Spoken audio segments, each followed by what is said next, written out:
ஹே, hello, hi. Maximum இந்த ரிலேஷன்ஷிப்பில் நிறைய பிரச்சனைகளை சந்திக்கிறாங்க. அது எதனால் அப்படிங்கிறதையும், அதை எப்படி சரி பண்ணுறது அப்படிங்கிறத பற்றியும் இன்னும் டீட்டெயிலாக நம்ம பார்க்கலாம். லாஸ்ட்டாக ஒரு வீடியோ போட்டிருந்தோம். அதுக்கு வந்து ரொம்பவே வந்து ரெஸ்பான்ஸ் ரொம்ப அதிகமாகவே இருந்தது. நிறைய பேர் கால் பண்ணி அவங்களோட பிரச்சனைகளை சொல்லி சொல்யூஷன்ஸையும் கேட்டாங்க. அதுக்கு முன்னாடி ஒரு வீடியோ போட்டிருந்தோம். பிரிந்த உறவுகள் எப்படி சிக்கிறது அப்படிங்கிற மாதிரி. நீங்கள் வேணும் அப்படின்னா நீங்கள் அதை போய் பார்க்கலாம். லாஸ்ட் வீடியோக்கும் முன்னாடி வீடியோ ரொம்பவே ரெஸ்பான்ஸ் நல்லாவே இருந்தது. பொதுவாக நம்ம வந்துட்டு வீடியோவை ரெகுலராக போடுவோம். பட் லாஸ்ட்டு ஒரு 1 மந்த்தாக நம்மளால் வீடியோ போட முடியல. கொஞ்சம் பிஸியாக இருந்துட்டேன். இப்போ வந்துட்டு நம்ம கண்டினியூ பண்ணலாம். ஸோ வந்துட்டு நம்ம ரிலேஷன்ஷிப்பு நிறைய பற்றி பேசிகிட்டு இருக்கோம். மேக்ஸிமம் இந்த ரிலேஷன்ஷிப்பை வந்து ப்ராப்ளம் அடையிறதுக்கான காரணம் என்ன அப்படின்னா, முக்கியமாக ஆசைகள் தான். சரியா? ஒரு விஷயத்தை அடையணும் அப்படிங்கும் போது அதுக்கான ஆசைகள் அதிகமாக வருது. ஆசை வந்துட்டு நிறைய விஷயங்களை வந்து தப்பான விஷயங்களை உருவாக்குது. அதாவது ஒரு அதாவது மற்றவங்க கிட்ட பேசும்போது அவங்கள பற்றி நீங்கள் கோவப்படுறது, அதனால் சண்டை வர்றது, இதனால் பிரிஞ்சு போகிறது, இதனாலேயும் நிறைய விஷயங்கள் நடக்குது. சரிங்களா? இந்த பொசசிவ்னஸ் அப்படிங்கிறது, அதுக்கப்புறமா மிஸ் அண்டர்ஸ்டாண்டிங், இது எல்லாம் தாண்டி நிறைய விஷயங்கள் இருக்குது நம்ம ரிலேஷன்ஷிப்பில் பிரச்சனைகள் வர்றதுக்கு. பொதுவாக ரிலேஷன்ஷிப் அப்படின்னு பேசும்போது, நீங்கள் ஒரு விஷயத்தை எதிர்பார்க்குறீங்க அப்படின்னா, ஆப்போசிட்டில் இருக்கிறவங்க அதே விஷயத்த கொடுக்கணும் அப்படின்னு நினைப்பீங்க. ஆனால் அது கொடுக்காத போது உங்களுக்கு கோபம், வெறுப்பு இதெல்லாம் வந்துட்டுருக்கு. சரியா? அதுக்கப்புறம் ரொம்ப ரொம்ப முக்கியமானது 2வது விஷயம் என்ன அப்படின்னா, நீங்கள் வந்து அவங்களுக்காக, அதாவது அவங்க எதிர்பார்க்கறதுக்கு முன்னாடியே நீங்கள் அவங்களுக்காக நிறைய விஷயத்த செய்கிறீங்க. அதை வந்துட்டு அவங்க புரிஞ்சுக்கிறது இல்லை அப்படின்னு நினைக்கிறீங்க. அதாவது என்னன்னா, நீங்கள் டேட்டோ போட்டுக்கிறது, அதுக்கப்புறமா அவங்களுக்காக நீங்கள் வந்து ஒரு செலவு பண்ணுறதா இருக்கலாம்.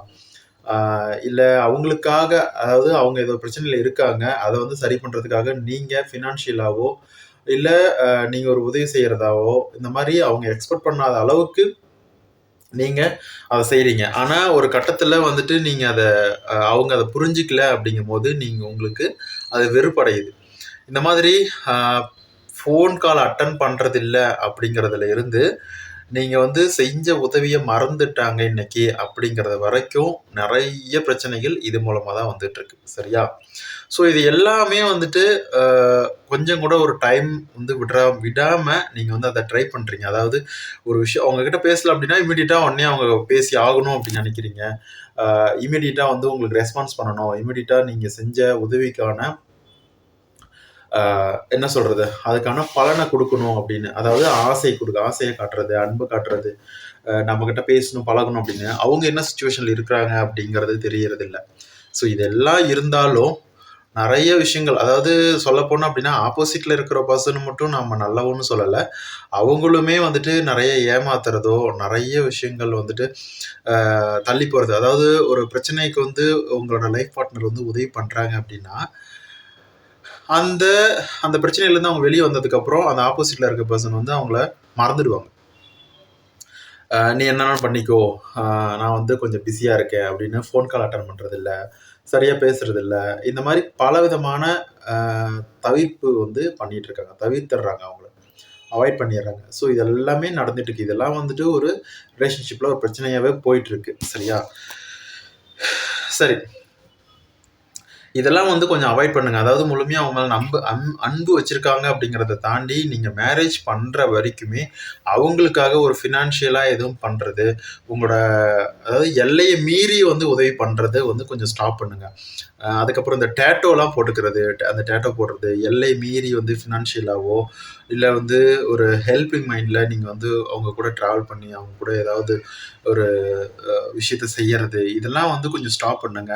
ஆஃப்டர் த மேரேஜ் வந்து நீங்கள் பண்ணீங்க அப்படின்னா அது வந்து கொஞ்சம் யூஸ்ஃபுல்லாக இருக்கும். இப்போ வந்துட்டு நீங்கள் உங்களோட அன்பை வெளிப்படுத்தணும் அப்படிங்கிறதுக்காக இதெல்லாம் பண்ண வேணாம். சரியா? இதெல்லாம் பண்ணுறதுனால தான் நிறைய வந்து நீங்கள் எதிர்பார்க்குறீங்க, அது கிடைக்காத போது நிறைய பேர் 2 பேத்துக்கும் சண்டை வருது, 2 பேர் பிரிஞ்சிடுறாங்க. ஓகே, இப்போ வந்துட்டு நம்ம சொல்யூஷனை பார்க்கலாம். அதை எப்படி சரி பண்ணுறது அப்படின்னு. நிறைய விஷயங்கள் எல்லாமே சரி, லா ஆஃப் அட்ராக்ஷனை கொஞ்சம் தள்ளி வச்சுருவோமே. பொதுவாகவே ஒரு விஷயம் உருவாகுது அப்படின்னா அது வந்து கற்பனையில் தாங்க உருவாகுது. நீங்கள் ஒரு படம் பார்க்குறீங்க, நீங்க வந்து அதில ஒரு பொம்மை காட்டுறாங்க, இல்ல ஒரு அனிமேஷன் மூவி, ஒரு பைக்கு வந்து ஒரு ஒரு வந்து சக்கரம் இல்லாத ஒரு பைக்கு, ஒரு வந்து என்ன சொல்றது, ஒரு பெட்ரோல் இல்லாம ஒரு எலக்ட்ரிக் பைக்கு, இந்த மாதிரி ஒரு லைட் வச்ச ஒரு பைக்கு, இந்த மாதிரி வந்து ஒரு பைக்கையோ, ஒரு காரையோ வந்து ஒரு கற்பனையில, அது உண்மையே கிடையாது. கற்பனையில ஒரு படத்துல வந்து காட்டுறாங்க அப்படின்னா, அது ஒரு ஒரு 5 வருஷத்துலயோ, ஒரு 6 வருஷத்துலயோ, ஏன் 10 வருஷத்துலயோ அது உண்மையாவே உருவாக்கிர்றாங்க. சரிங்களா? நம்ம நெறைய நம்ம வந்து YouTubeலயே பார்க்க முடியுது. ஒரு விஷயத்த வந்து கற்பனையில பார்க்குறாங்க அப்படின்னா, அத வந்து ரியாலிட்டில உருவாக்கிர்றாங்க. ஸோ அந்த மாரி தாங்க. எந்த ஒரு விஷயமுமே வந்து கற்பனையில உருவாகுது அப்படின்னா, அது ரியாலிட்டில உருவாகும். ஃபர்ஸ்ட்டு எங்க ஒரு விஷயம் ஆரம்பிக்குது அப்படின்னா, கற்பனை தான். இந்த உலகத்துல எவ்ளோ பெரிய சயின்டிஸ்ட்டா இருந்தாலும், எவ்ளோ பெரிய கண்டுபிடிப்பா இருந்தாலும், ஃபர்ஸ்ட்டு அவங்களுக்கு அது கற்பனையில தாங்க உருவாகுது. இந்த கற்பனை வந்து தூக்கத்திலயா இருக்கலாம், ஒரு கனவா இருக்கலாம். இல்ல நாம வந்து ஒரு கொஞ்சம் கண்ண மூடி யோசனை பண்ணும்போது, "இது எப்படி பண்ணலாம்? இது எப்படி செய்யலாம்?" அப்படின்னு யோசிக்கும்போது, அது ஒரு கற்பனையில அந்த விஷயம் வரதா இருக்கலாம். இந்த மாரி எதுவா இருந்தாலும் அது ஒரு கற்பனை தான். அது வந்து ரியாலிட்டில தொட்டு பார்த்தோ, உணரவோ முடியாது. ஆனா கற்பனையில அத பார்க்க முடியும். இன்னும் டீட்டெயிலா ஒரு விஷயம் எப்படி இருக்குது? அதோட இப்போ ஒரு கார் பார்க்குறீங்க, இல்ல ஒரு பைக் பார்க்குறீங்க. அதோட டிசைன் எப்படி இருக்கு? ஒயர் கனெக்ஷன் எப்படி இருக்கு? அது எப்படி பிரேக் பிடிக்குது? எப்படி மூவ் ஆகுது? எப்படி ஸ்டாப் பண்ணும்? இந்த மாரி நெறைய டிசைன்ஸ் எல்லாத்தையுமே வந்துட்டு கற்பனையில தான் பார்க்குறாங்க. சொல்லப்போனா கரண்ட்ட கண்டுபிடிச்சது. அதுக்கப்புறம் டெலிஃபோன கண்டுபிடிச்சது. இப்பலாம் ஒயர்லெஸ்ஸா வந்து நம்ம ஃபோன் பேசுறோம். அவ்வளோ பெரிய ஒயர் கனெக்ஷன் வெயிட்டோட வச்சிருந்த ஒரு டெலிஃபோன இன்னைக்கு வந்து கைக்குள்ள அடக்கிர்றோம். வாட்சு இந்த மாதிரி நெறைய விஷயத்த வந்து இந்த மொபைல்லயே கொண்டு வந்துர்றோம். அந்த மாரி நெறைய கண்டுபிடிப்புகள் எல்லாத்தையுமே வந்துட்டு கற்பனையில தான் பண்றாங்க. ஸோ, நீங்க வந்து நீங்க கற்பனையில பார்க்குறீங்களோ, எத உணர்றீங்களோ, அதுதாங்க நடக்கும். நான் வந்து இன்னுமே சிம்ப்ளிஃபை பண்ணலாம் அப்படின்னு பார்க்குறேன். அதாவது ஒரு லா ஆஃப் அட்ராக்ஷன்ல நாம வந்து கற்பனை பண்ண, நீ வந்து இத்தன தடவ எழுது, நீ வந்து மெடிடேஷன் பண்ண அப்படின்னா, அவங்க ஒரு பிரச்சனையில இருக்கும்போது அவங்க அதனால பண்ண முடியாது. சரியா? ஒரு 50% நம்பரால பண்ண முடியும். ஆனா, பாதி பேத்தால பண்ண முடியாது. ஸோ, அதனால இன்னும் சிம்பிளா என்னென்னலாம் பண்ணலாம் அப்படிங்கிறத பத்தி தான் நம்ம இத பத்தி பேசிட்டு இருக்கோம். ஒரு கற்பனை பண்றத பத்தி உங்களால உங்களால பண்ண முடியாதுன்னு கிடையாது. அதிக நேரமும் எடுக்காது. ரொம்ப சிம்பிளா நீங்க அத பத்தி யோசனை பண்ணாவே போதும். கற்பனைங்கிறது என்னங்க? ஜஸ்ட்டு நீங்க கண்ண மூடியோ, இல்ல கண்ண தொறந்துகிட்டோ, நீங்க வந்து அத பத்தி நெனச்சு பார்த்தா போதுங்க. அதாங்க கற்பனை. விசுவலைசேஷன் இப்படி பண்ணுங்க, அப்படி பண்ணுங்கன்னு நாம வந்து நெறைய வந்து சொல்லுவாங்க. ஆனா, அப்படி ரொம்பலாம் வந்து ப்ரஷர் ஏத்திக்க வேணாம். பெருசாலாம் யோசிக்க வேணாம். இன்னும் சிம்பிளா சொல்லட்டுமா? நீங்க படிக்கிறீங்கல்ல, இப்போ நீங்க ஒரு ஸ்கூல்ல ஸ்கூல் லெவல்ல படிக்கும்போதோ, இல்ல இப்போ காலேஜ் லெவல்ல படிக்கும்போதோ, இல்ல இப்போ கூட நீங்க ஏதோ ஒரு புக்ஸ் ஏதோ எடுத்து சுவாரஸ்யமா படிக்கன்னு ஆரம்பிச்சிருப்பீங்க. ஆனா, அந்த பாதி இது படிச்ச உடனே, ஒரு பாதி பேஜ் படிச்ச உடனே உங்க கற்பனை வந்து வேற எங்கேயோ போயிரும். உங்க கவனம் வந்து வேற எங்கேயோ போகும். அவரு என்ன பண்ணியிருப்பாரு? அவரு என்ன பண்ணிட்டு இருப்பாரு? இந்த பொண்ணு எங்க போயிட்டுருப்பாங்க? இவங்க வந்து கரெக்ட்டா சாப்பிட்டுருப்பாங்களா? நம்ம நாளைக்கு என்ன பண்ணலாம்? நாளைக்கு கல்யாணத்துக்கு போகணுமே! என்ன ட்ரெஸ் வாங்கலாம்? அயர்ன் பண்ணிட்டோமா? இந்த மாரி உங்களோட கற்பனை வந்து வேற எங்கேயே போயிரும். கவனம் வேற எங்கேயோ போயி, அந்த எந்த பஸ்ல ஏறலாம்? எந்த கார்ல ஏறலாம்? என்ன மாரி எந்த பைக்ல போலாம்? யார கூட்டிட்டு எங்க பிக்கப் பண்ணணும்? அந்த டைம்ல அவரு இருப்பாரா? அதுக்கப்புறம் எப்போ வந்து ரிட்டர்ன் வரலாம்? இந்த மாரி உங்களோட கற்பனை வந்து அங்க போயிரும். இத தாங்க சொல்றேன். கற்பனை அப்படிங்கிறது இதுதாங்க. ஸோ வந்துட்டு உங்க கவனத்த கற்பனையில செலுத்துங்க.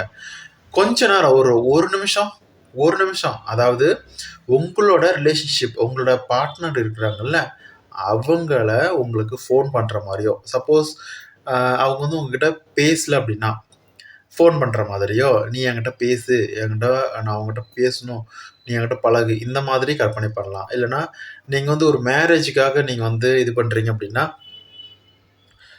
ஒரு மேரேஜ் நடக்கிற மாதிரியோ, அவரு வந்து உங்ககிட்ட அ அ லவ் அதாவது காதலா சொல்ற மாரி, ஐ லவ் யூன்னு சொல்ற மாதிரியோ, நீங்க வந்து 2 வீட்டாருமே வந்து அ சம்மதிச்சுட்டாங்க. எங்க அம்மா, அப்பா, பேரண்ட் எல்லாமே வந்து கல்யாணத்துக்கு ஒத்துக்கிட்டாங்க அப்படின்னு சொல்ற மாதிரியோ, நீங்க வந்து 1 நிமிஷம், ஒரே 1 நிமிஷம் தாங்க. 60 செகண்ட் உங்களால கற்பனை பண்ண முடியாதா? கற்பனை திறன் வந்து ரொம்பவே அதிகம். நீங்க கற்பனை பண்ணி பாருங்களேன். அத உங்களால நிறுத்தவே முடியாது. ஆனா, கற்பனை அப்படிங்கிறது மட்டும் உண்மை ஆயிராது லைஃப்ல. கற்பனை பண்ணதுக்கப்புறம் அதை எப்படி செய்யலாம் அப்படின்னு உங்கள் மனசுக்கிட்ட கேளுங்க. அது எல்லா வழிகளையுமே உங்ககிட்ட சொல்லும். ஒண்ணுமே இல்லாத ஒரு இடத்துலேருந்து உருவாகும். சரியா? ஸோ வந்து அந்த கற்பனை பண்ணுங்க. உங்களால எல்லாமே முடியும். கற்பனைங்கிறது ரொம்ப வந்து ஒரு சிம்பிளான ஒரு விஷயம் இல்ல. சும்மா யோசிங்க. அதுவே உங்க லைஃப்ல நடக்கும். இப்படிதான் நெறைய பேர் வந்துட்டு நல்ல விஷயத்தையும் அட்ராக்ட் பண்றாங்க. கெட்ட விஷயத்தையும் அட்ராக்ட் பண்றாங்க. சரியா? ஸோ நீங்க வீடியோ தொடர்ந்து பார்க்குறீங்க. இந்த வீடியோ புடிச்சிருந்தா ஒரு லைக் பண்ணுங்க. அதே மாரி சப்ஸ்கிரைப் பண்ணிட்டு பக்கத்துல பெல் ஐகான கிளிக் பண்ணிக்கோங்க. ரொம்ப நன்றி. வணக்கம்.